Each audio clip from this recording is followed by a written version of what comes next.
네, 오늘 우리 목요 예배 가운데 하나님 주신 말씀 시편 85편 10절 말씀 우리 함께 보겠습니다. 우리 계속해서 시편 85편 살펴보고 있는데요. 오늘 10절 한 절 말씀 함께 읽고 말씀 나누도록 하겠습니다.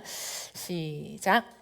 인애와 진리가 같이 만나고 의와 화평이 서로 입맞추었으며. 아멘. 네, 부흥 시리즈 설교를 이어가면서 오늘은 10절 말씀으로 샬롬이라고 하는 제목으로 하나님 말씀 함께 나누도록 하겠습니다. 학창 시절에 잘못하면 선생님께 혼난 기억들이 다 있으시죠? 참 많이도 혼났던 것 같아요. 그런데 친구들이랑 막 이렇게 화기애애하게 놀고 있는 그때에 저희 반 선생님이 교실 문을 쾅 이렇게 뭔가 쾅 열고 들어오신 적이 있어요. 여러분 때는 어땠는지 모르겠지만 조금 차이가 나지만 저 때는 선생님이 뭔가 잔뜩 화가 나실 때 학생들한테 하시는 그 벌이 있었는데 그 벌이 뭐냐면 다 책상 위로 올라가 이거였어요. 그날도 선생님이 잔뜩 화가 나서 교실 문을 쾅 하고 열고 들어오시면서 다 책상 위로 올라가 이렇게 한 거예요. 그러니까 화기애애했던 분위기가 완전히 확 바뀌면서 다 긴장하고 그 안에 있던 좋았던 모든 것들이 다 스탑이 된 거죠. 그리고 다 이제 책상 위에 올라가게 되었어요. 선생님이 그렇게 하신 이유가 뭐냐면 지갑이 없어진 거예요. 그 학급에 지갑이 없어졌는데 그게 누군지를 찾아내야 됐던 거죠. 그러면서 그 싸늘한 분위기 속에서 진짜 긴장하면서 책상 위에 올라가서 손 들고 있었던 기억이 아직도 생생해요. 제가 왜 이 얘기를 꺼내냐면 선생님이 누군가의 잘못을 바로 잡아서 그 학급의 분위기를 제대로 형성하기 위한 것을 의라고 한다면, 바르게 잡는 게 의죠. 의라고 한다면 그 의가 우리의 환경 가운데 들어오면 샬롬이 깨지는 것 같은 경험을 많이 한다는 거죠. 그러니까 친구들이랑 막 재밌게 놀고 막 얘기하고 농담을 주고받고 좋았는데 갑자기 선생님이 탁 들어오는 순간 우리의 평화가 깨지게 되는 그러한 일들이 있다라는 거예요. 그러니까 의는 좋은 거지만 바로 잡는 건 굉장히 좋은 거지만 그럼에도 불구하고 우리는 막 의를 환영해, 막 나를 혼내주세요 이렇게 하는 사람이 없고, 의가 들어올 때 좋았던 나의 분위기, 좋았던 이 평화가 깨지는 경험을 훨씬 더 많이 하고 있는지도 모르겠습니다. 그러니까 우리가 은연중에 의와 평안은 충돌하는 것처럼 생각할 수도 있어요. 의는 잘못을 그냥 지나칠 수 없는 거죠. 잘못된 것을 바로 잡아야 되고 죄는 죄라고 말해야 되고 책임져야 할 것에 책임을 물어야 하는 거예요. 그래서 의가 등장하는 순간 우리가 누리던 평안이 깨지는 것처럼 느껴진다는 거죠. 관계에서도 마찬가지예요. 사랑하는 사람과의 관계 속에 분위기가 좋아요. 사랑도 주고받고 그런 사랑의 언어도 하고 좀 요즘 잘 되네, 괜찮네, 이렇게 좋아요. 분위기가 좋게 형성되는데 그 관계 속에 말 한마디 잘못하면 갑자기 분위기가 반전이 되죠. 싸늘해지는 거예요. 방금 왜 그런 말을 한 거야 나한테? 무슨 의도인 거야? 너가 날 사랑하는 게 맞아? 이렇게 시작하면서 분위기가 갑자기 깨지게 되는 거죠. 잘못이 드러나는 순간에 샬롬이 깨지고 다툼이 시작돼요. 이처럼 의와 샬롬은 서로 반대되는 개념처럼 생각할 때가 많아요. 근데 놀라운 것은 오늘 시편 기자가 희한한 이야기를 해요. 의와 화평이 서로 입맞추었다. 굉장히 시적인 표현이죠. 시인이니까요. 의와 화평이 서로 입을 맞추었대요. 입을 맞추는 게 무엇입니까? 이제 사랑하는 거죠. 너무나도 이렇게 하나됨을 뜻할 때 입맞춤 이라고 얘기하잖아요. 그러니까 의와 화평이 싸우는 것이 아니라 서로 입을 맞춘다라고 이야기합니다. 근데 놀라운 건 뭐냐면 단순히 우리가 생각하는 의가 아니라 시인이 노래하고 있는 이 의는 하나님의 의예요. 여기서 의라는 말의 히브리어는 체데크라고 하는 단어예요. 이 체데크는 하나님의 기준에 맞는 발음이라고 하는 뜻을 가지고 있습니다. 그런데 문제는 무엇입니까? 하나님의 기준, 바름, 옳음, 우린 좋죠. 의를 환영해요. 의로운 건 좋은 거예요. 근데 문제는 뭐냐면 우리는 하나님의 의의 기준에 도달할 수 없는 사람들이라고 하는 거예요. 의라고 하는 객관적인 건 너무나 좋은데, 근데 그것과 우리가 관계를 하기 시작하면 나는 그 하나님의 의에 도저히 도달할 수 없는 사람이라는 거예요. 다른 말로 하면 하나님을 절대로 만족시킬 수 없는 사람.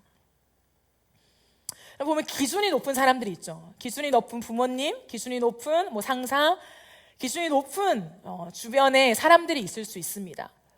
그러니까 열심히 하는데도 저 기준 너무 높아. 내가 나름 열심히 한다고 하는데 엄마의 기준에는 도대체 못 도달할 것 같은 마음을 가질 때가 있습니다.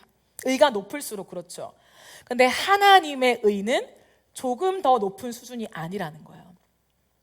이 세상에서 우리 엄마의 기준이 제일 높은 것 같은데 그 엄마의 기준보다 조금 더 높은 그런 차원이 아니라는 거예요. 하나님의 의는 상대적인 기준이 아니라 완벽한 의예요. 완벽한 의. 완벽한 의, 완벽한 기준을 가진 하나님 앞에 누가 설 수 있겠어요? 우리는 살면서 우리 부모님의 그 기준조차도 제대로 도달하지 못해서 항상 전전긍긍 하는데, 이 시간, 이 세대, 우리가 살아가는 세상이 정해놓은 그 의의 기준에도 우리가 못 미칠 때가 많은데, 하나님의 의에 도달할 수 있는 사람이 어디 있단 말입니까?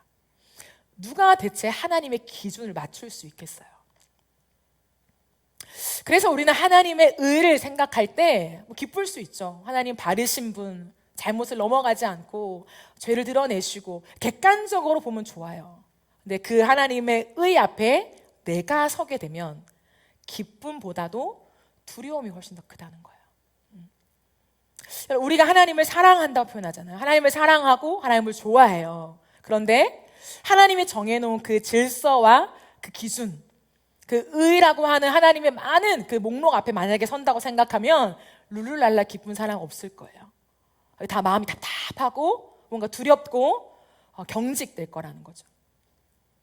말씀대로 살고 있지 않은 나, 내 삶이 하나님의 말씀이라고는 찾아볼 수 없는 나, 사랑하지 못하는 나, 용서하지 못하는 나, 내 안에 여전히 교만과 욕심과 음란과 하나님 기뻐하지 않는 것들이 가득한 나를 가진 채 하나님 앞에 서게 되면 우리는 무언가 경직되고 떳떳하지 못하고 기쁘지 않아요.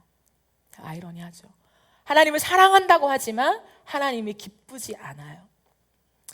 해도 부족한 것 같은 마음뿐이에요. 내 나름 한다고 하는데 또 못했네. 하나님의 기준이 어느 순간 버겁게 느껴지는 거예요. 하나님이 날 사랑하시고 내가 하나님을 사랑하는 건 좋지만, 그러나 하나님의 그 기준이 무언가 나를 무겁게 만들고 버겁고, 그러니까 신앙생활 하는 게 그렇게 즐겁지만은 않은, 기쁘지 않은, 못하고 있는 나를 자꾸만 조명하는 것 같고 더 잘하라고 다그치는 것 같고 그것밖에 안 되냐고 말하는 것 같은 그 느낌이 들 때가 있어요. 그래서 하나님 앞에서 우리가 자유롭기보다 갑갑함을 느낄 때가 많아요. 그러면서 우리는 스스로 이렇게 생각하죠. 왜 이것밖에 안 될까? 사실은 하나님을 사랑할수록 이런 생각을 많이 가지게 돼요. 하나님을 원할수록 우리 안에 모순과 같이 이런 마음을 가지게 돼요. 잘하면 되지만 잘 되지 않는 나를 볼 때에 하나님은 얼마나 갑갑하실까? 이런 나를 보시는 하나님은 얼마나 답답하실까? 하나님은 어떠한 생각을 갖고 계실까? 이런 마음을 가지게 돼요. 그러니까 하나님의 의, 하나님의 그 바른 기준이 내 앞에 오면 나의 샬롬이 깨질 것 같은 기분이 드는 거예요. 좋았는데 핸드폰 보고 활동하고 직장 가서 인정받고 다 좋아요. 근데 하나님의 의 앞에만 서면 나의 모든 평안이 깨지는 것 같은, 평안하지 않는, 오히려 두려운, 뭔가 불안한, 경직된, 그게 하나님 앞에서, 신앙생활 앞에서 교회에 오면 발생할 수 있다는 거예요. 그러면 어떻게 의와 샬롬이 입을 맞출 수 있을까?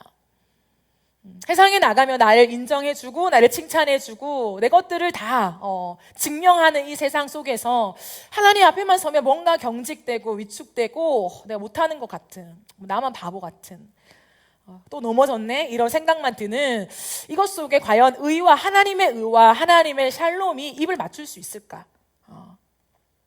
진짜 오늘 시인이 얘기하듯이 그 의와 샬롬이 입 맞추는 것이 내 안에서, 다른 것 말고 내 안에서, 내 영혼 안에서, 내 삶 안에서 이루어질 수 있을까라는 거예요. 오늘 두 가지를 함께 살펴보기를 원합니다. 첫 번째는 뭐냐면 십자가에서 의와 화평이 입맞추었다라는 거예요. 우리는 이 사실을 분명히 기억해야 합니다. 어떻게 의로우신 하나님 앞에서 죄인이 샬롬을 누릴 수 있을까? 그것은 십자가밖에 없어요. 하나님이 의로우시다면 죄는 반드시 다루어져야 되죠. 이것은 너무나 중요한 원리입니다. 하나님께서 우리를 사랑하신다고 해서 괜찮아, 다 잊어버리자라고 말씀하시지 않아요. 그러면 의가 아닌 거죠. 하나님은 의로우신 분이 아닌 거죠. 이런 교실에서 누군가가 지갑을 훔쳤는데 선생님이 크리스찬이에요. 사랑이 많으신 분이에요. 얘들아, 우리가 다 사랑하자, 누군가의 허물을 들추지 말고 덮어주자, 넘어가자 라고 말한다면 지갑을 잃어버린 자에 대한 의가 이루어지지 않을 뿐더러 그건 사랑이 아닌 거죠. 그죠, 여러분? 잘못을 잘못이라고 하지 않는 것은 사랑이 아니에요. 그러므로 의로우시고 사랑이신 하나님은 죄를 그냥 넘어가실 수 없다는 거예요. 근데 문제는 그 죄인이 누구냐? 바로 나라는 거야. 우리라는 거죠. 로마서 3장 23절은 이것을 분명하게 말해주고 있습니다. 모든 사람이 죄를 범하였음에 하나님의 영광에 이르지 못하더니. 분명히 모든 사람이라고 말하고 있어요. 예외 없이 모든 사람이 죄를 범하였는데 하나님의 영광에, 하나님의 그 기준에, 하나님의 의에 못 미친다. 그 누구도 하나님의 기준을 맞출 수 있는 사람은 없다라고 성경은 우리에게 단언하고 있습니다. 그러면 우리 모두가 하나님의 의의 질서에서 벗어난 사람들이라고 하는 거예요. 하나님이 의로우시다면 죄는 반드시 심판해야 되고, 이꼴 오늘 하루도 우리가 하나님 앞에서 짓는 모든 죄는 심판받아야 마땅하다는 거예요.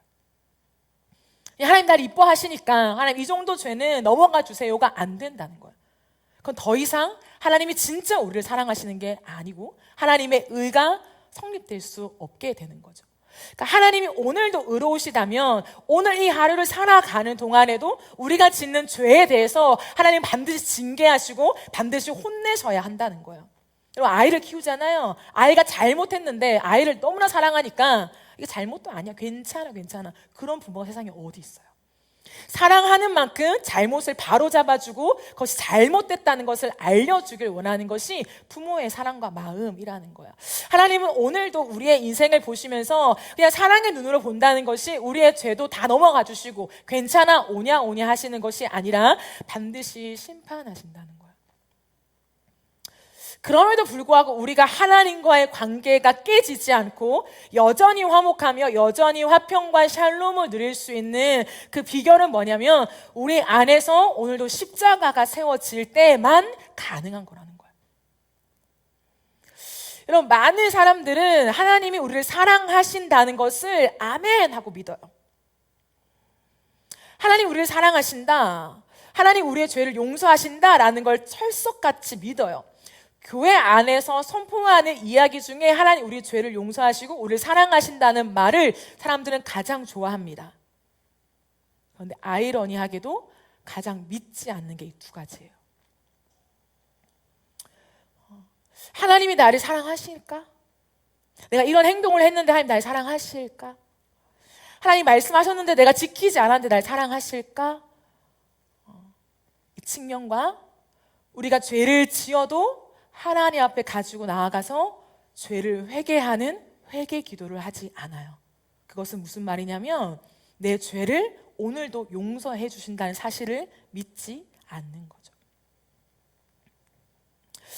놀라운 건 뭐냐면 로마서 3장 23절에서 모든 사람이 죄를 범하여서 하나님의 기준에 미칠 수 있는 사람이 없습니다. 하나님을 만족시킬 수 있는 사람은 없습니다 라고 한 다음에 곧바로 이어서 3장 24절에서 이렇게 말해요. 그리스도 예수 안에 있는 속량으로 말미암아 하나님의 은혜로 값없이 의롭다 하심을 얻은 자 되었다. 예수 그리스도 안에 있는 속량으로 말미암아 하나님의 은혜로 값없이라고 하네. 값없이. 여러분 근데 진짜 값없이였나요? 값없이? 진짜 값없이는 아니죠. 정확하게 말하면 내가 값을 지불하지 않았다라는 거예요. 죄의 대가가 사라진 것이 아니라 누군가가 그 값을 대신 지불했다는 거예요. 그분이 예수 그리스도이십니다. 여러분 그러므로 로마서는 우리를 죄인에게서 하나님의 의에 미치지 못하는 자라고 하는 정확한 우리의 자리를 이야기하면서 예수 그리스도가 이루신 그 의로 말미암아 그 십자가로 말미암아서 우리에게 어떤 은혜를 주셨나 그것을 로마서 5장 1절에서 선포하고 있습니다. 그러므로 우리가 믿음으로 의롭다 하심을 받았으니 우리 주 예수 그리스도로 말미암아 하나님과 화평을 누리자. 여러분 우리가 의롭게 살아서 하나님과 화평을 누리는 게 아니래요. 우리가 좀 나은 사람이 이제 되어서 바뀌어서 하나님과 화평을 지금도 누릴 수 있는 것이 아니래요. 여러분 여기서 하나님과 화평을 누리자라고 하는 것은 이미 누렸습니다, 다 완료된 것입니다 라고 말하는 것이 아니라 지금도 화평을 누리자라고 말하는 거예요. 우리가 예수님을 믿는다라는 건 뭐냐면 우리의 모든 죄가 다 처리되었으니 이제 우리는 괜찮아, 우리는 의로운 사람이 되었어 라고 말하지 않아요. 정확하게 성경은 뭐라고 말하냐면 오늘도 우리는 죄인으로서 그 누구도 아무리 최선을 다해서 아무리 도덕적으로 깨끗하게 살아도 하나님의 기준에 미칠 수 있는 사람은 아무도 없습니다 라고 말해요. 그 어떤 경건 생활을 열심히 해도 미칠 수 없습니다 라고 말합니다. 그러면 우리는요 오늘 하나님과의 관계가 깨어져야 된다고요. 이미 우리는 하나님과 화목했으니까 우리는 죽을 때까지 하나님과 화목해 라고 하는 것을 성경이 가르치고 있지 않아요. 오늘도 우리는 죄를 지었고 오늘도 우리는 하나님의 그 기준대로 살지 못할 때 하나님과 우리의 관계는 깨어질 수밖에 없는 관계라는 거죠. 그런데 이 관계 안에 예수 그리스도의 십자가로 이루신 그 의가 날마다 우리에게 믿음으로 아멘 되어지고 믿음으로 우리 가운데 올 때에 하나님과 우리의 관계가 오늘도 화평을 누리게 된다라고 말하는 거예요.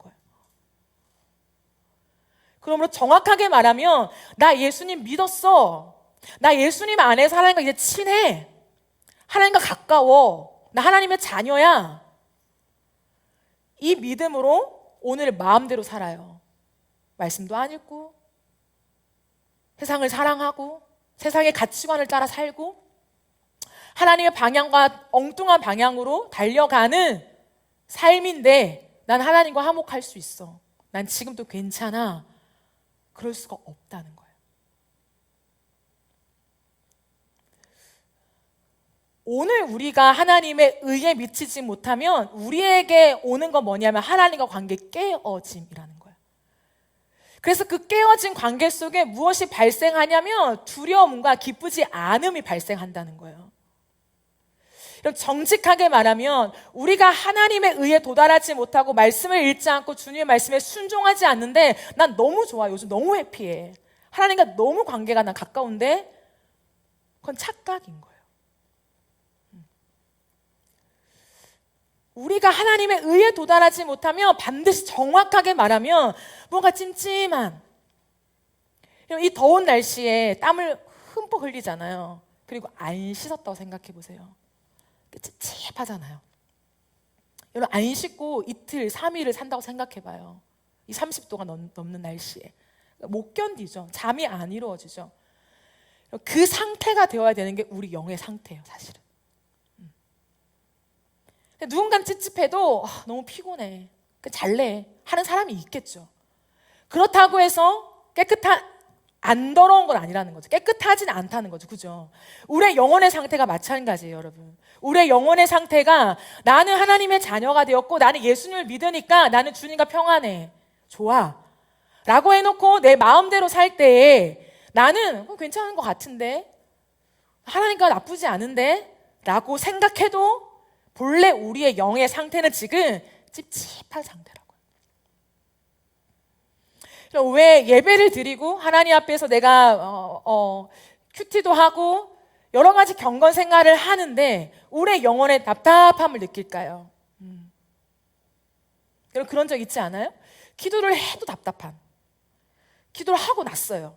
근데도 뭔가 답답한, 뭔가 찝찝한, 뭔가 시원하지 않음이 있어요. 그것은 우리의 영혼에, 우리의 삶에 하나님의 기준에 못 미치는 그 죄를 해결받지 못해서 그런 거예요. 그러므로 그 죄가 우리 안에 있는 하나님이 미워하시는 그 죄가 얼마나 강력한지 하나님께 가까이 갈 수가 없어요. 행위는 할 수 있습니다. 그러나 하나님과 맞닿는 진짜 샬롬을 누릴 수가 없다는 거예요. 근데 오늘 성경은 뭐라고 하냐면 그렇기 때문에 너가 더 열심히 말씀을 읽어오고 더 열심히 기도하고 더 많은 헌금을 하라고 말씀하시지 않고 예수 그리스도로 말미암아서 주님이 이루신 그것을 오늘도 믿음으로 받아들이라 라고 말하는 거예요. 그러니까 샬롬은 무엇이냐면 잘한 사람에게 주시는 보상이 아니라 그리스도께서 죄인에게 주시는 선물이에요. 그러므로 오늘도 우리에게는 무엇이 필요하냐면 예수 그리스도 앞에 나아가서 그 예수 그리스도께서 이루신 일들을 고백하고 우리가 믿고 우리가 찬양하는 것들이 필요하다는 거예요. 예수님은 십자가를 지시고 난 다음에 죽으시고 3일 만에 부활하셨어요. 부활하신 다음에 가장 먼저 하신 게 뭐냐면 제자들을 찾아오시죠. 그때 제자들이 뭐 하고 있었는 줄 알아요? 예수님이 죽으셨죠.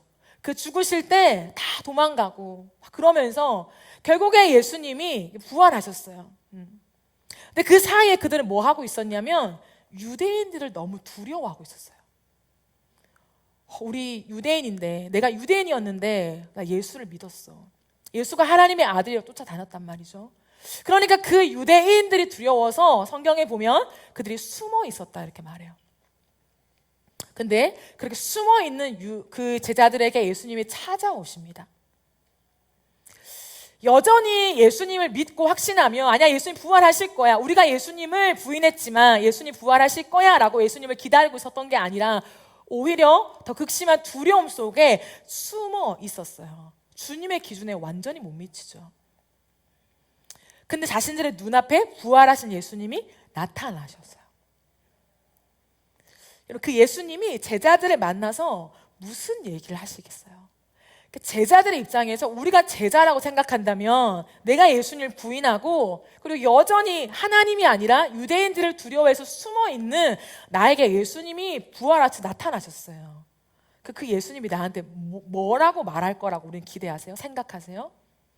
당연히 좋은 얘기는 아닐 거라고 생각하죠. 그런데 그런 예수님께서 제자들, 예수님을 부인하고 다 떠나가고 십자가에서 아무것도 남지 않은 그들, 지금도 숨어있는 그들에게 오셔서 하시는 첫 마디가 뭐였는지 아십니까? 너에게 평강이 있을지어다. 요한복음 20장 19절을 보면 이날 곧 안식 후 첫날 저녁 때 제자들이 유대인들을 두려워하여 모인 곳에 문들을 닫았지만 예수님 부활하신 몸으로 그걸 뚫고 들어오셨죠. 가운데 서서 한가운데 서서 그들에게 말씀하세요. 그 긴장된 그들에게 주님이 첫 마디를 탁 내뱉으시는데 샬롬 이렇게 하시는 거예요. 너에게 평강이 있을지어다. 예수님이 부활하시고 첫 마디가 샬롬이었다는 것은 굉장히 의미심장합니다.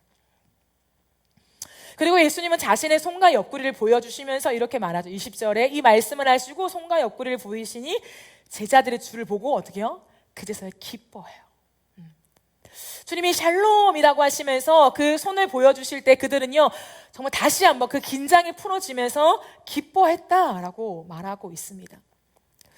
예수님이 수없이 많은 말 속에 왜 두려워하여 문을 잠근 제자들을 찾아오셔서 첫 마디가 샬롬이었을까요?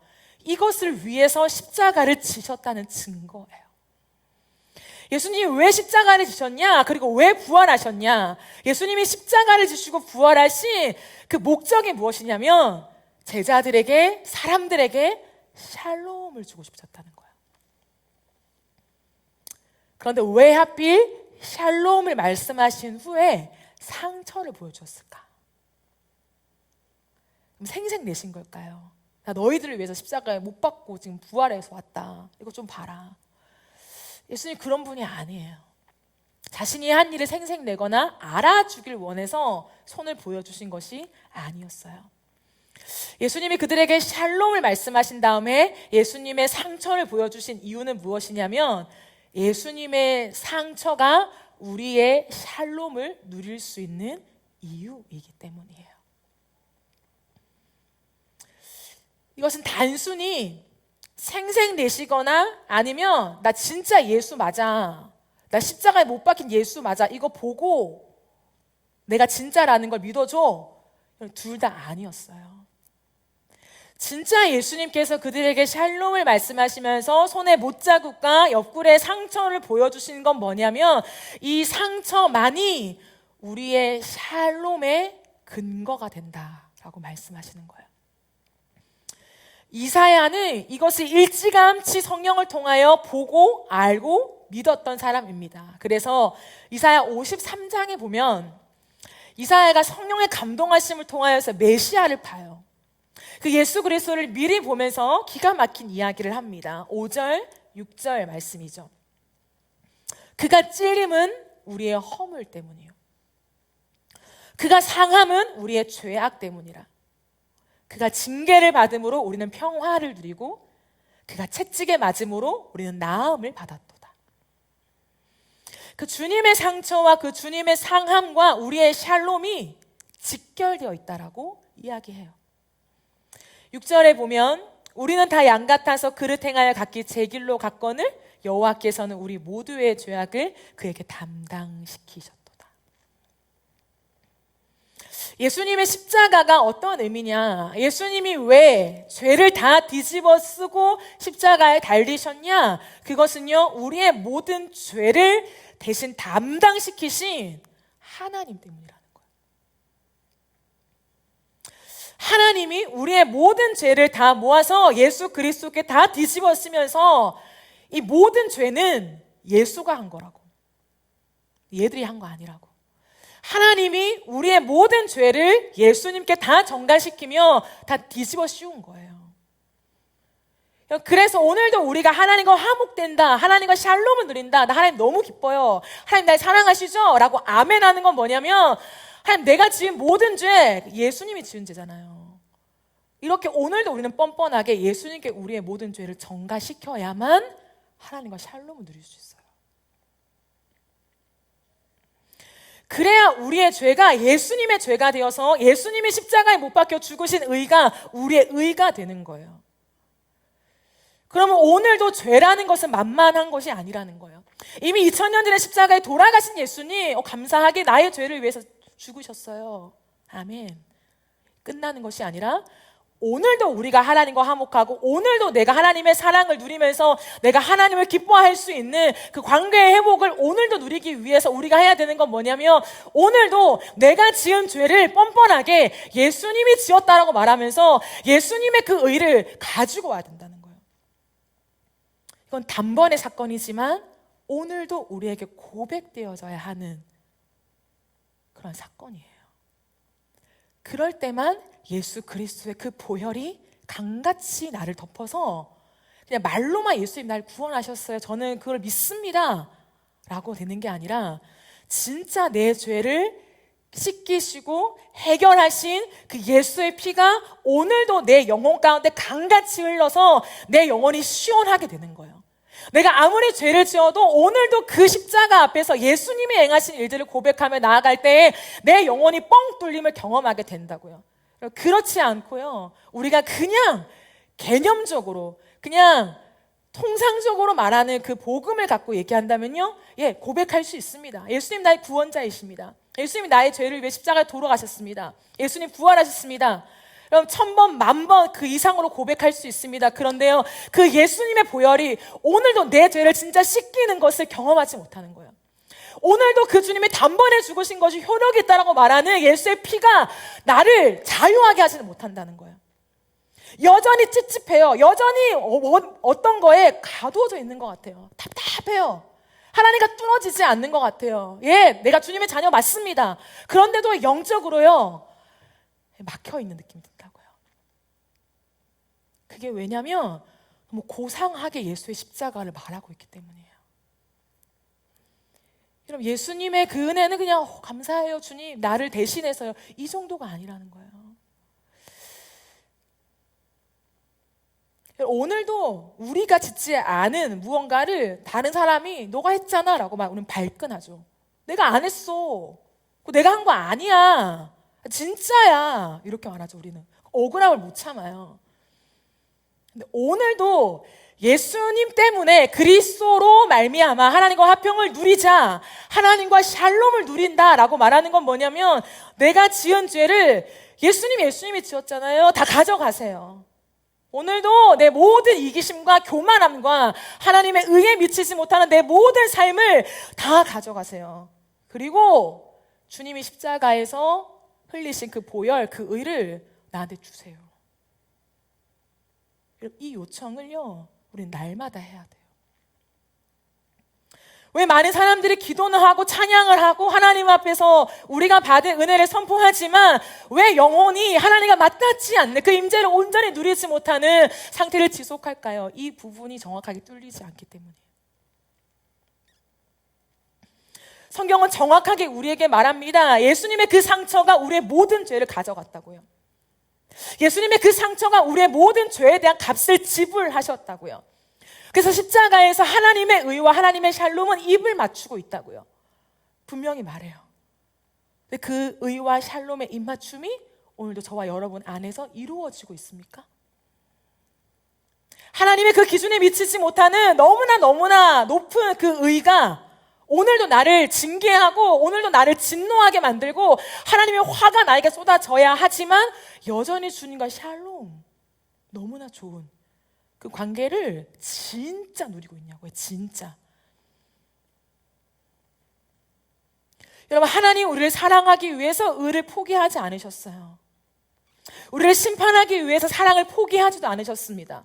정확하게 하나님의 사랑과 하나님의 심판이 온전하게 이루어지기 위해서 유일한 장소, 그 십자가로 예수님을 데려가셨어요. 십자가는 그렇기 때문에 만만한 이야기가 아닙니다.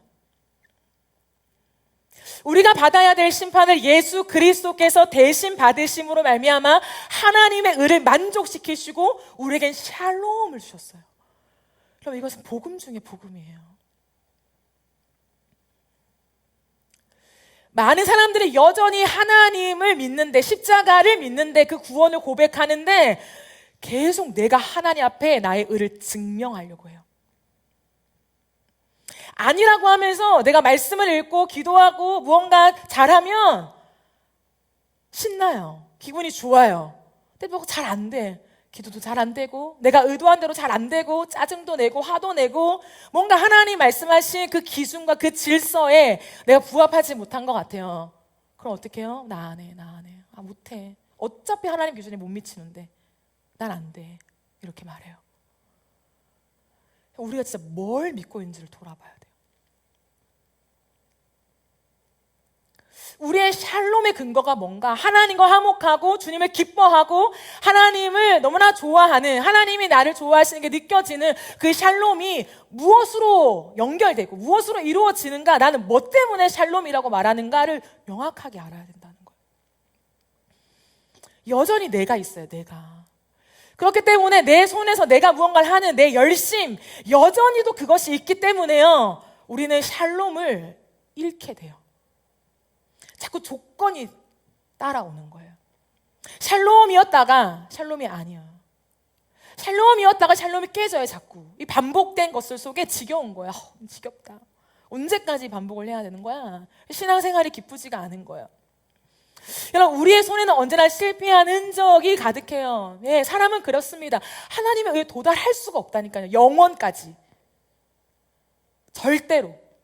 그럼 우리가 하는 모든 일에는 실패가 따를 수밖에 없습니다. 아무리 각오하고 아무리 내가 결단하고 결심하고 이제는 은혜를 이만큼 받았으니까 내가 좀 더 잘 살 수 있겠지? 라고 다짐한다고 해도 우리의 손에는요, 실패가 여전히 있어요. 실패의 흔적은 여전히 있습니다.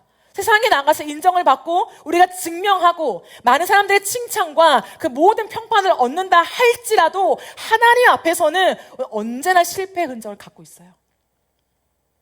근데 예수님의 손에는 나를 위해 지불하신 흔적이 언제나 있어요.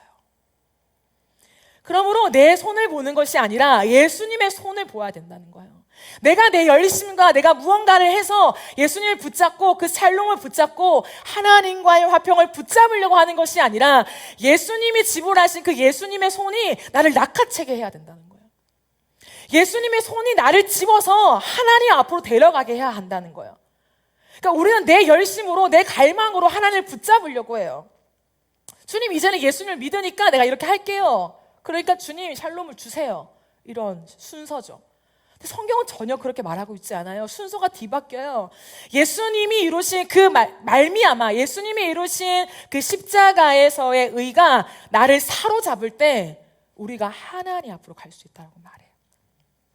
그러므로 샬롬은 내가 잘하고 있다는 확신에서 오는 것이 아니라 예수님이 다 이루셨다는 확신에서 오는 거예요.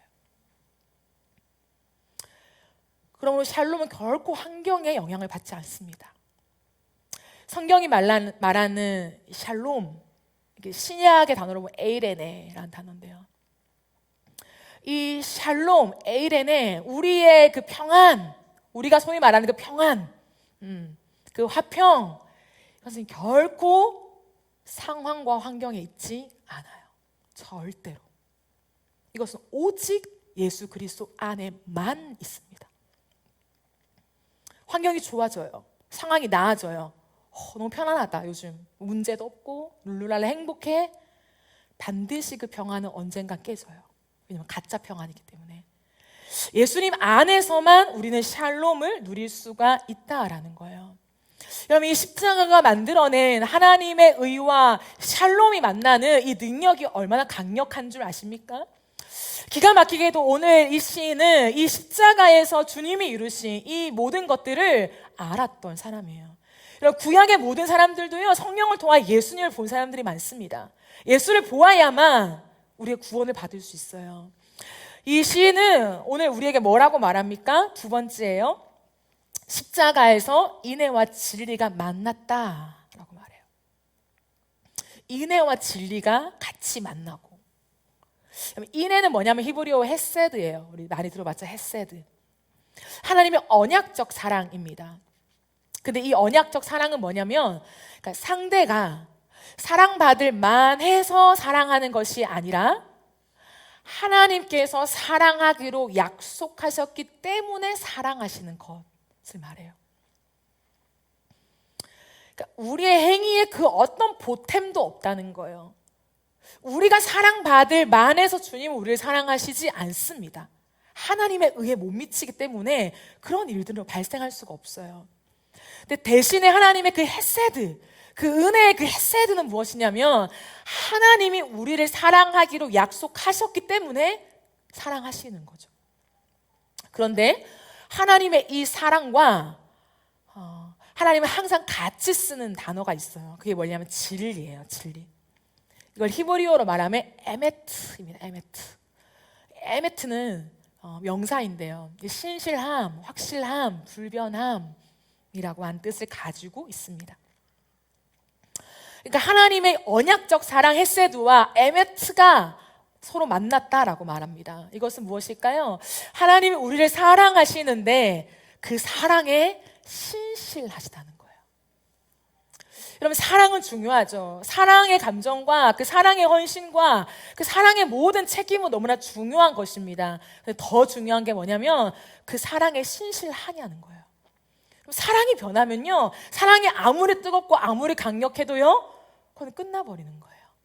근데 하나님은 내가 너희를 사랑하는데 그 사랑에 내가 신실하다라고 말씀하시는 거예요. 사람의 사랑에는 언제나 한계가 있죠. 우리는 사랑하면서도 이렇게 말해요. 이번까지야. 한 번만 더 그러면 끝이야. 우리 어떻게 될지 몰라. 이렇게 말하죠. 그렇기 때문에 사랑이지만 사람과의 관계에는 언제나 두려움이 있습니다. 어릴 때 종종 제가 잘못할 때 엄마가 그랬어요. 너 호적에서 판다.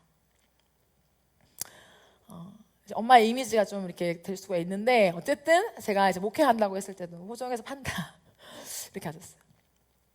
강력한 용어죠. 호적에서 판다, 관계를 끊어버리겠다, 이런 협박이잖아요. 그게 장난이든 진심이든 어쨌든 사람과의 관계 안에서는 두려움이라는 게 발생한다는 거예요. 그러니까 내가 또 실수하면 어떡하지? 내가 또 실패하면 우리의 관계에는 이어질 수 있을까? 좋아질 수 있을까? 이런 두려움과 불안함을 안고 관계를 하는 거예요. 근데 이 두려움과 불안함이 하나님과의 관계에서도 연결될 때가 많아요. 그러니까 하나님이 이번에는 용서해 주셨지만 다음에도 용서해 주실까? 다음은 없을 것 같은데. 이번엔 넘어갔어. 별 큰 거 없이 넘어갔어.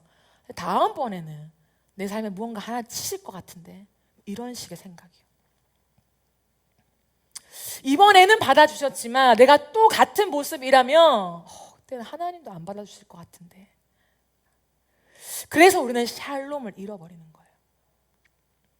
그런데 성경은 우리에게 하나님의 사랑이 어떤 사랑인 줄을 보여줍니다. 우리를 사랑하시죠. 너무나 사랑하시죠. 근데 그 사랑이 어떤 사랑이냐?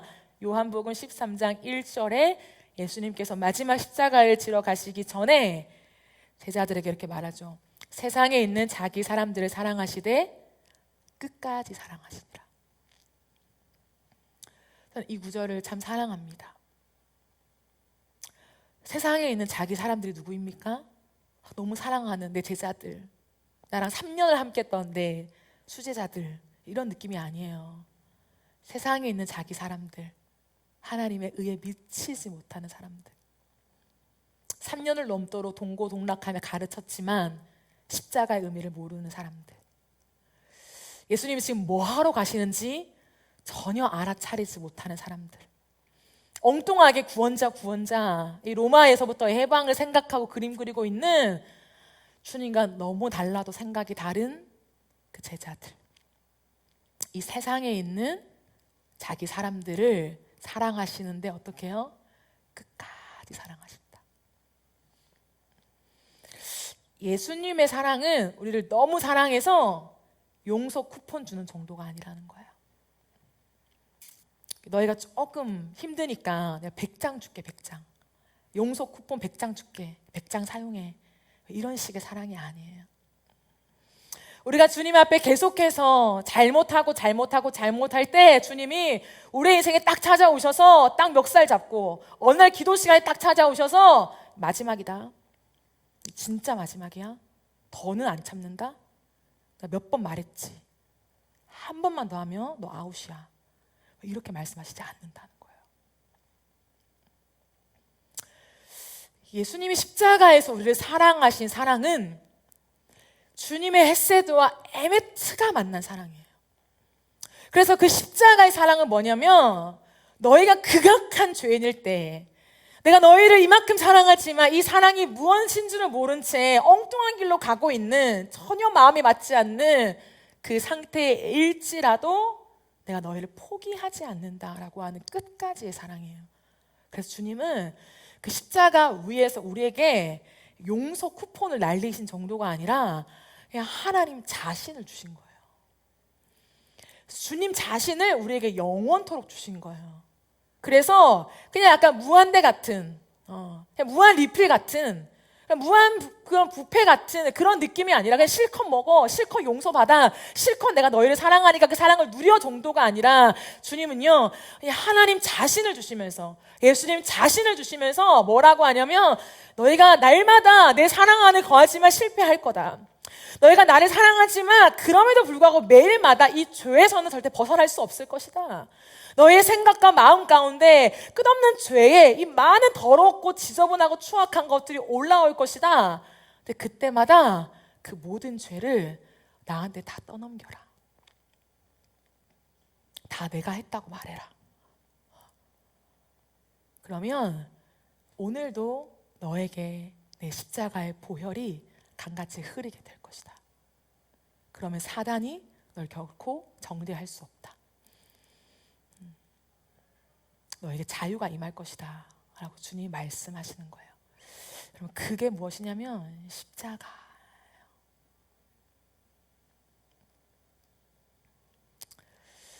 그래서 시편 37편 24절은 이렇게 당당하게 말하죠. 아주 당당하게.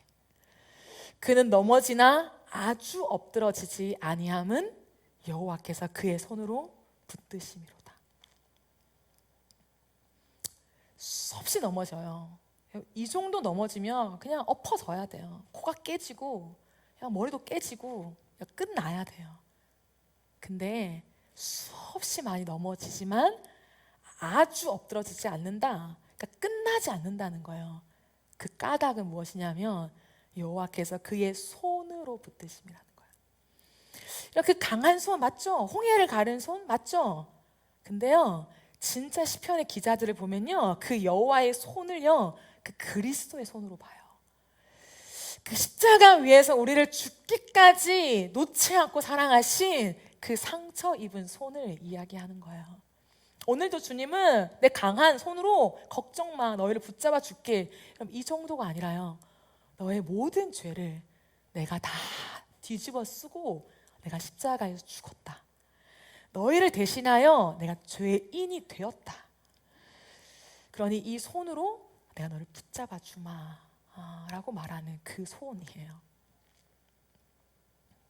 그러므로 우리의 소망은 우리가 다시는 넘어지지 않는 데 있는 것이 아니라 넘어진 나를 여전히 붙들고 있는 예수님의 손에 있어요.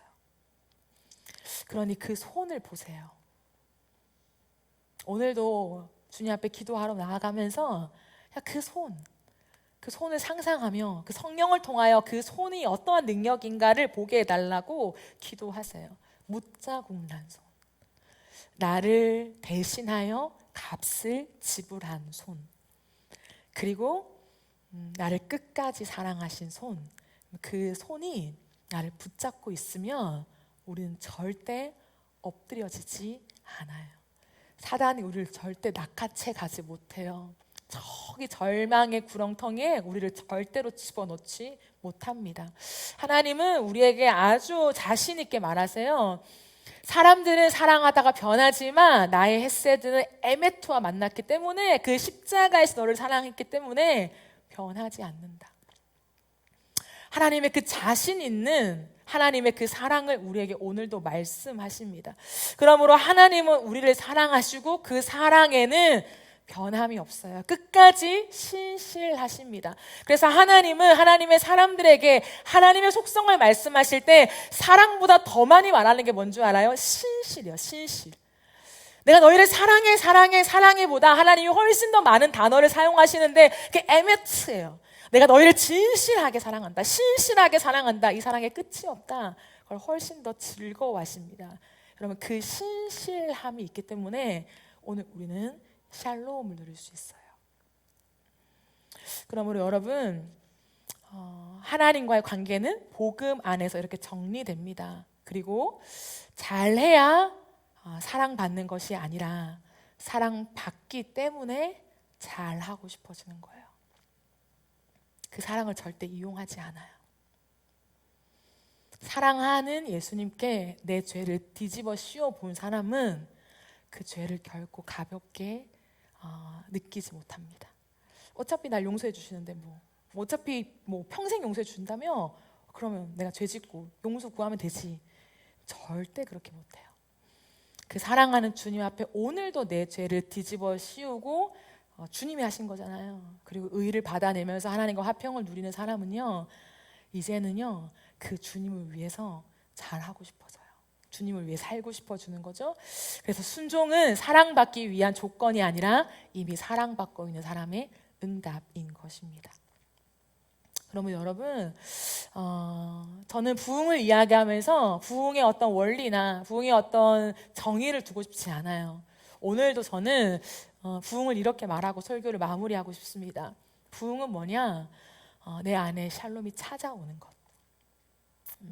우리 안에서 경험할 수 없고 만들어낼 수 없는 샬롬.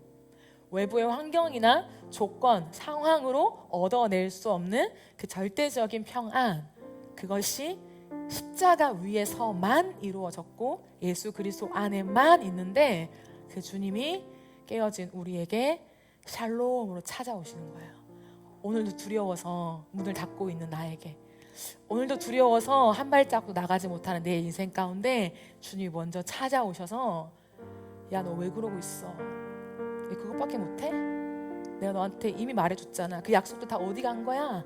라고 말하지 아니하시고 우리에게 다가오셔서 샬롬, 내가 너에게 주고 싶은 건 샬롬이다 라고 말씀하시는 그 찾아오시는 샬롬이 우리 안에 누려질 때에 부흥이 임하는 거예요.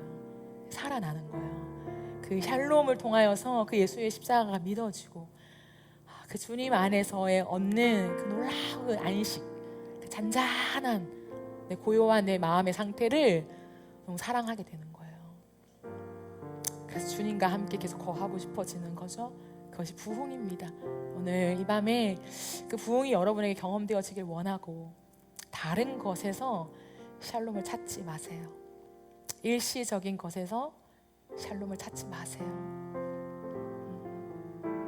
답답해도 주님께 나아가서 끝까지 십자가 앞에서 승부 보세요. 그리고 내가 잘못한 거 아닌데 다 받아주신 예수님의 그 사랑 앞에 언젠가는 엉엉 울게 될 거예요. 주님이 잘못한 거 아닌데 왜 다 받아주세요? 그 기가 막힌 사랑의 깊은 웅덩이, 그 깊은 골짜기 안으로 들어가서 그 사랑 앞에 가슴을 치며 오열하며 왜 날 사랑하십니까? 왜 나 같은 자를 왜 사랑하세요? 왜 또 용서하세요? 왜 또 받아주세요? 왜 안 가시고 여기 계세요? 그 사랑에요 그냥 펑펑 울게 되는, 그게 그 십자가 그늘 아래 주님을 만나는 때예요. 그 부흥의 때가 여러분에게 꼭 있기를 예수님의 이름으로 축복합니다. 우리 이 시간 함께 찬양하며 기도하는 시간을 가지도록 하겠습니다. 우리 이 시간 십자가를 참으신 우리 찬양하면서 그 십자가가 하나님에게 어떠한 의미였는지 우리 다시 한번 생각하면서 우리 함께 고백하면 좋겠습니다.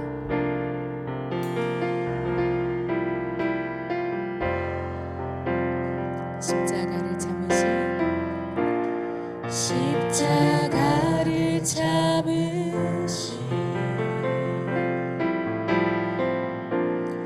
어린 양 예수, 내 죄 씻어주시고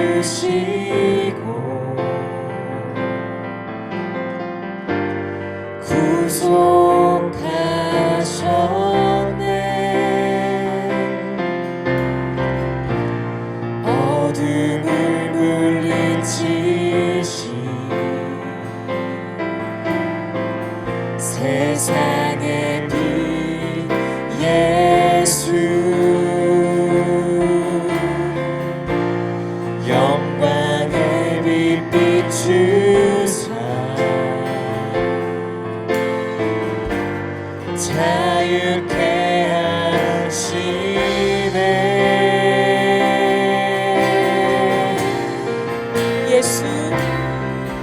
예수 하나님의 완전한 사랑, 예수 하나님의 값없는 은혜, 예수 하나님의 놀라운 지혜, 아름다운 그 이름 예수. 십자가를 참으신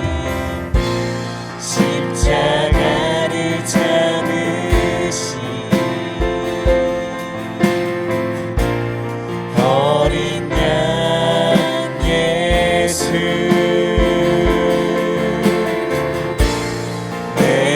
씻어주시고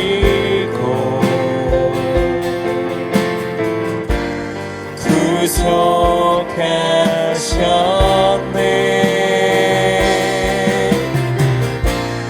어둠을 물리치신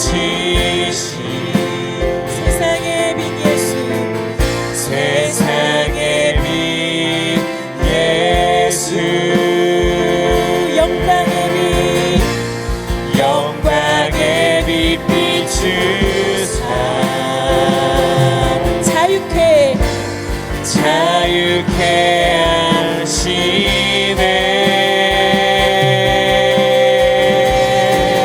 예수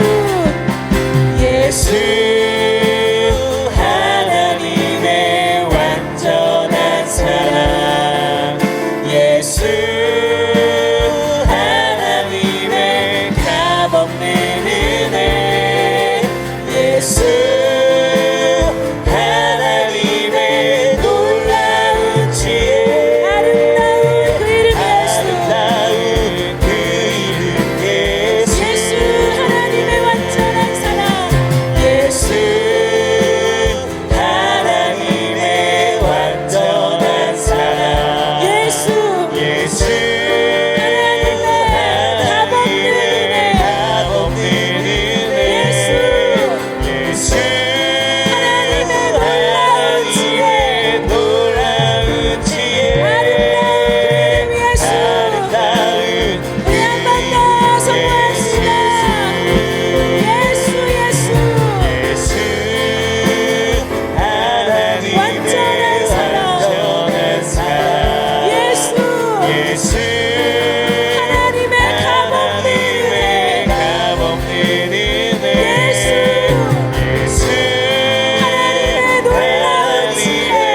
완전한 사랑, 예수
고통 사라져 오늘 믿고서 내 밝아가네 참 내 기쁨이 영원하구나. 이 마지막에 한 번 더 선포합시다. 우리를 살린 십자가 십자가 내가 처음 볼 때에 나의 맘에 큰 고통 사라져 그가 찔림은 우리의 허물 때문이요 그가 상함은 우리의 죄악 때문이요 그가 찔리심으로 우리에게 평화를 주셨습니다. 십자가 앞으로 우리를 인도하십시오. 우리 시간 주여 한번 외치고 기도합시다. 주여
사랑하는 여러분, 우리가 예수 그리스도의 십자가를 믿고 우리가 그 보혈의 능력을 믿는다는 것은 결코 가볍지 않습니다.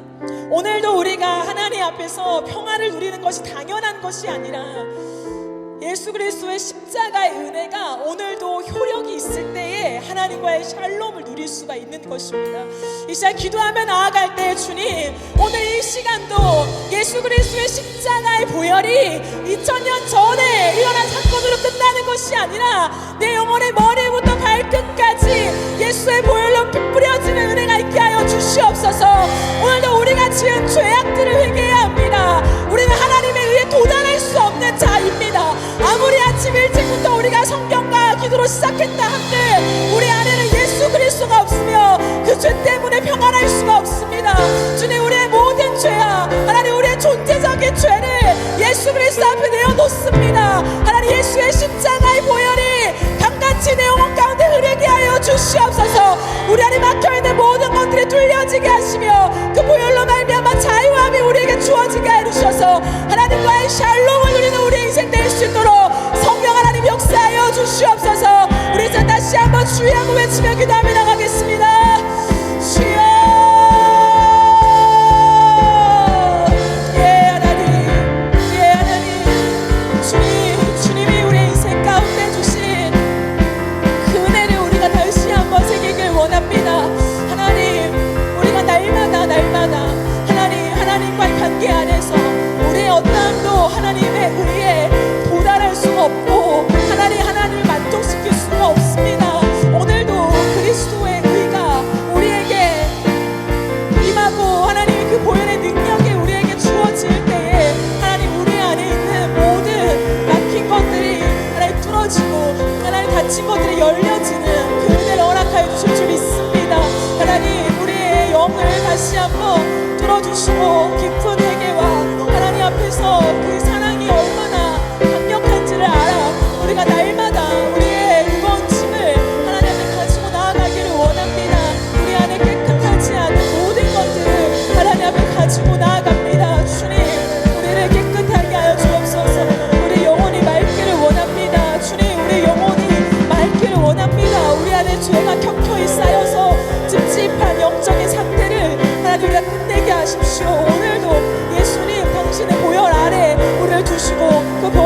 고백하며 우리가 주님 앞으로 갈 때에 하나님 우리의 영혼을 다시금 맑게 하시는 샘물과 같은 주의 보혈, 하나님 그 보혈이 우리를 맑게 하시는 줄 믿습니다. 예 아버지, 아버지의 기름 부으시고 하나님 역사하여 주시옵소서. 예 하나님, 깨끗한 자가 주님을 봅니다. 하나님 우리 영이 맑아야 하나님의 음성을 듣습니다. 주님 그 보좌를 보기를 원합니다. 하나님의 이 보좌를 내가 보기를 원하고 하나님 그 앞에 내가 거하기를 원합니다. 예 주님, 날마다 십자가를 고백하고 그 보혈을 찬양하며 하나님이 나에게 이루신 그 놀라우신 십자가, 하나님 그 능력이 나의 능력이 되어지기를 원합니다. 예 주님, 나의 어떠한 것에 하나님 힘이 없습니다. 하나님 나에게 어떠한 능력도 없습니다. 하나님 나는 아무것도 아닙니다. 오늘도 하나님 그 주님의 내가 하나님 나를 바꾸고 나를 견인하며 나를 인도하시는 줄 믿습니다. 예 주님, 흰눈과 같이 우리를 맑게 하십시오. 우리를 깨끗하게 하십시오. 하나님 우리를 정결하게 하십시오. 하나님 정결해야 한다. 하나님 정결한 말의 능력이다. 하나님 앞에서 정결한 자, 하나님 앞에서 깨끗한 자, 하나님 그 사람만이 하나님의 통로가 되는 줄 믿습니다. 예 주님,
기도하며 나아갑시다. 여러분, 하나님께 쓰임받는 것보다 더 중요한 게 무엇이냐면 정결함입니다.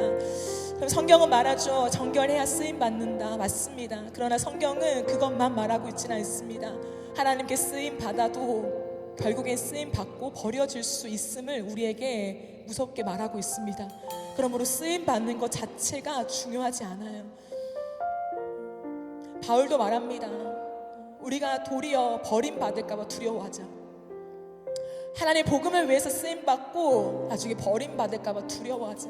그러므로 우리에게 중요한 것은 하나님 앞에 쓰임받는 것보다 정결한 것이 훨씬 더 중요합니다. 이 시간 기도하며 나아갈 때 하나님 정결케 하여 주옵소서. 그것이 능력입니다. 저는 하나님과의 관계 안에서 아무것도 몰랐습니다. 불교 집안에서 태어나서 누가 가르쳐 주지도 않고 질서도 잘 모르고, 그런데도 불구하고요 하나님이 저에게 기도할 때마다 알려주셨어요. 저는 그것이 당연한 줄 알았어요. 그러니까 모든 사람에게 다 있는 줄 알았다 그 말이죠. 그런데 어느 순간 하나님의 영이 떠나가신 것 같을 때 느껴지지 않고 깨달아지지 않고 답답하고 복잡하고 뭔가 막혀있는 느낌이 들었을 때 제가 깨닫게 되었습니다. 아, 이게 당연한 게 아니었구나. 하나님이 모든 사람에게 다 말씀해 주는 게 아니었구나. 그때 하나님이 제 안에 주시는 마음이 뭐였냐면 그 정결함이었어요. 정결한 자에게 하나님이 다 주신다는 거예요.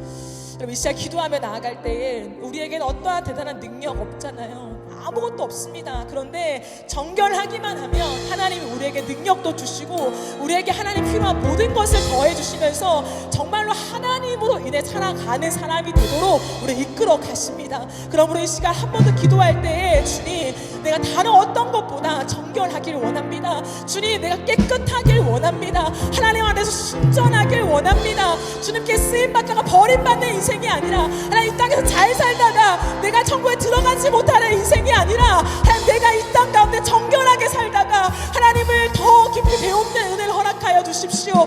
우리 교회 가운데 은혜를 주실 때에 하나님 우리 교회가 깨끗한 교회가 되어지길 원합니다. 아무것도 없어도 돈이 없고 백이 없고 어떤 능력이 없어도 예수 그리스도의 십자가를 아는 교회, 예수 그리스도의 보혈의 능력을 아는 교회, 예수 그리스도의 이름 앞에 엎드리는 교회, 그것이 전부인 줄 아는 교회. 그랬을 때 주님, 예수의 능력이 덮여지는 그런 교회가 되게 하여 주옵소서. 우리 교회를 통하여 유명한 것이 아니라 예수의 이름이 드러나는 교회가 되어지게 하시고 이 마지막 시대 가운데 예수의 소망의 빛과 그 영광의 빛을 비추는 우리 교회가 될 수 있도록 주여 우리 교회 가운데 예수 그리스도의 피부림의 역사를 주시고 우리를 깨끗하게 하여 주시옵소서. 주의 한번 외치며 기도하며 나가겠습니다.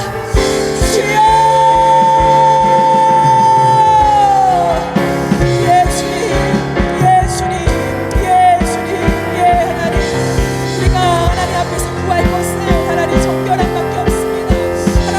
주님 앞에서 구할 것은 하나님 깨끗한 밖에 없습니다. 우리가 다른 것을 원하지 않기를 원합니다. 하나님 쓰임받는 것, 하나님 쓰임받다가 버림받으면 어떡합니까? 하나님 그것을 왜 두려워하라고 말씀하셨습니다. 하나님 앞에 정결하게 살면서 하나님을 누리며 하나님의 마음을 알며 소통하는 자가 되어지기를 원합니다. 도구로 쓰임받는 인생이 아니라 하나님과 사귐의 인생이 되어지기를 원합니다. 하나님을 아는 자, 하나님을 야당하는 자, 하나님과의 그 샬롬을 누리는 사람이 되어지기를 원합니다. 예 하나님, 예 하나님, 예 하나님, 정결한 눈을 시선하시고 예 하나님,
좋아하는 것은 다르죠. 건강한 음식이 내 몸에 좋다는 건 알지만 내가 그것을 좋아하는 것은 다른 문제입니다. 우리가 하나님의 질서로 살아가는 거 좋은 것 압니다. 하나님의 의가 좋다는 것 압니다. 주님께 가까이 가는 것이 좋은 방향인 거 압니다. 근데 그것을 내가 좋아하느냐는 또 다른 문제라는 것이죠. 그럼 정말 우리가 주님의 질서대로 세워지는 것을 좋아합니까?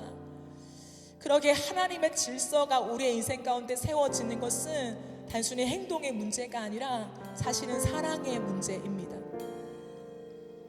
어느 순간 주님이 성령으로 나의 인생 가운데 찾아오셔서 그냥 뚝딱 하나님의 질서로 나를 바꾸시는 것이 아니라 내가 그것을 원할 때, 내가 그것을 좋아할 때, 내 삶이 기꺼이 그렇게 빚어지기를 너무나 사랑할 때에 하나님이 내 인생 가운데 그리 해주시는 거예요. 이 시간 기도하며 나아갈 때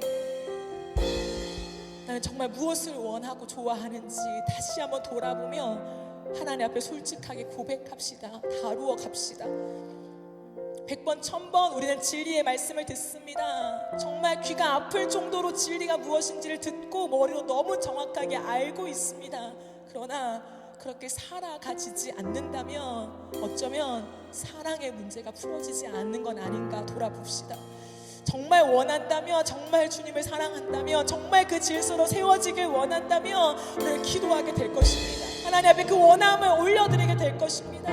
이 시간 기도하며 나아갈 때 주여, 내가 누구를 사랑합니까? 내 사랑이 어디를 향해 있습니까? 주님, 내 삶이 주님의 질서로 세워져 있기를 원합니다. 정말로 세상의 질서가 아니라, 나 자신의 질서가 아니라 하나님의 질서로 내 삶이 다시금 세워지기를 원합니다. 성령님 찾아오셔서 내 삶의 모든 것 속에서 하나님의 질서를 세워주십시오. 하나님, 내가 누군가보다 더 앞서가는 것이 중요한 것이 아니라 주님의 질서대로 살고 있느냐가 더 중요한 것입니다. 우리 주님의 질서 안으로 들어갑시다. 그리고 주님, 우리가 주님을 순전하게 사랑함으로 우리의 모든 삶 속에 하나님의 기쁨을 선택하고 싶은 그 선한 마음이 다시 한번 우리 마음 가운데 채워질 수 있도록 역사하여 주십시오. 다윗이 주님 앞에 내 마음을 확정하였습니다. 내가 노래하고 노래할 것입니다 고백하였듯이 오늘 다시 한번 우리의 마음 가운데 우리의 중심 그 레브가 하나님 앞에 확정되어지는 마음이 되어지게 하시며 우리의 모든 삶 속에 안 되는 것이 아니라 내가 안 하고 있는 것은 아닌가 정직하게 돌아보며 하나님 다시 한번 나를 버리지 마시고 하나님의 사랑 안으로 그 질서 안으로 나를 인도하여 주시옵소서. 우리 시간 주의 한번 외치며 기도하며 나갑시다. 주여,